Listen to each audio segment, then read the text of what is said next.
Well, talking to Tom on the phone, he's telling me about this kingdom assignment. Send me the book. So I read the book and got all excited, and I said, geez, we got to do something.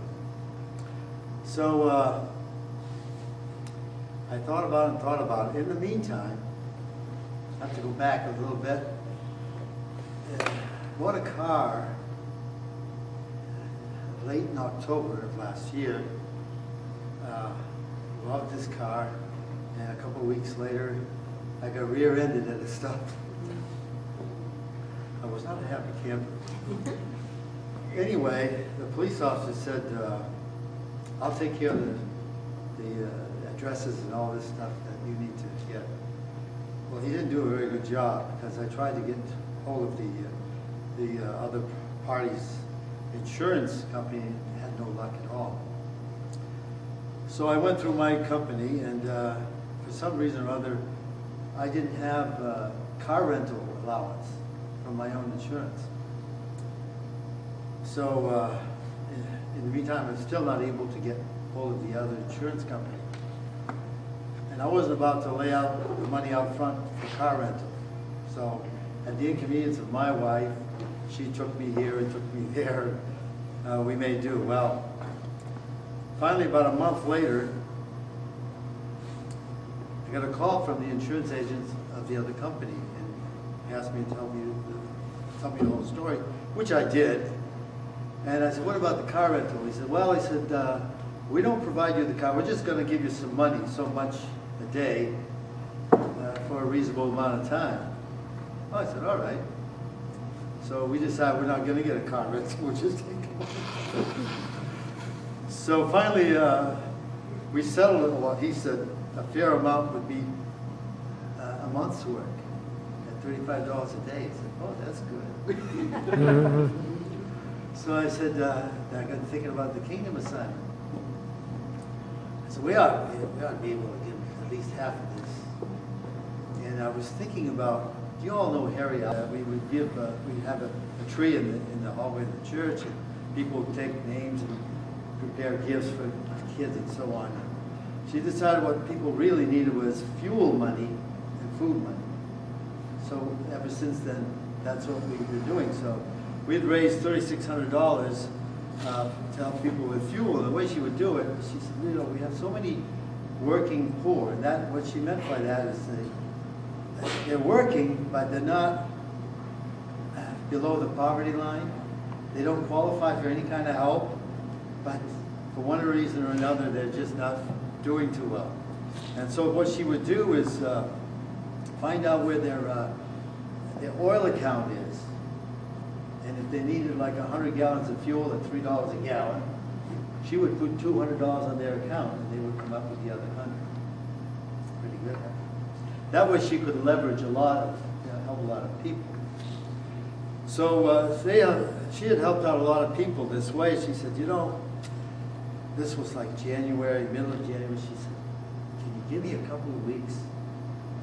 I hate to ask people for money right away after all that they've done so far. I said, fine. In the meantime, read this book. So she read the book and got all excited. And I got on the internet and ordered 2 more. You can get them. I can get them secondhand. And one I got had a library thing pocket inside, from Indiana somewhere, whatever. And I don't know where. I know where one of the books is, but I don't know where the other one is. I've been circulating it. And this, of course, inspired some other people to come forward. I'm going to give you a history of what's happened.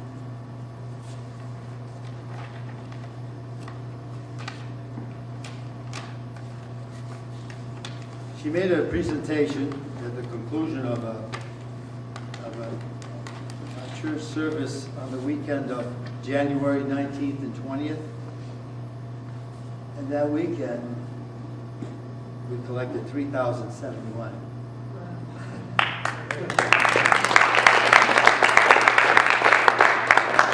The following weekend, we got another $2,080. then the letters of gratitude start coming in. So she said, I'm not going to go before the congregation and ask again. So she said, somebody else on the committee come forward and do this. So a gal by the name of Patty came forward, and she read 4 of these expressions of gratitude, which of course everybody's bawling, you know. And so we picked up another $1,194. And then somebody, that was February 2nd and 3rd, and on the 17th of February we got another $50. So now we're up to $6,395, of which she spent $3,150. And then she had this idea of, we had this, by the way, I need to tell you, she helped out 13 different families, only 5 of which were from our parish.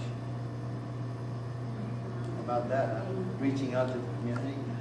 Because there was one family in particular that we have a group like this, and this young lady who plays guitar knew this other family up the street a ways, where the mother was always out helping somebody. Well, her husband had some kind of problem with his arm.